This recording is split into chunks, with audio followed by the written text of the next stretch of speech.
തിരുവനന്തപുരത്ത് തിരഞ്ഞെടുപ്പ് കാലത്ത് പണി തീരാത്ത റോഡുകളിൽ ഉദ്ഘാടന മാമാങ്കം നടത്തുന്ന പതിവ് ആവർത്തിച്ച് അധികൃതർ. കിള്ളിപ്പാലം അട്ടക്കുളങ്ങര റോഡിലും മോഡൽ സ്കൂൾ റോഡിലുമാണ് പണി പാതി പോലും ആകാതെ ഉദ്ഘാടന പ്രഹസനം നടത്തിയത്. ചെണ്ടമേളം തകർക്കുകയാണ്.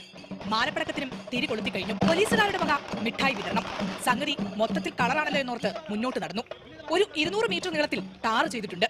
പിന്നെ അങ്ങോട്ട് ശോകമാണ്. പണി പൂർത്തിയായെന്ന് അവകാശപ്പെടുന്ന വശത്തും മറുവശത്തും വലിയ കുഴികളും കിടങ്ങുകളും. ലക്ഷണം കണ്ടിട്ട് ഓടയുടെ പണിയൊന്നും ഒരു 6 മാസത്തിനകം തീരുമെന്ന് തോന്നുന്നില്ല.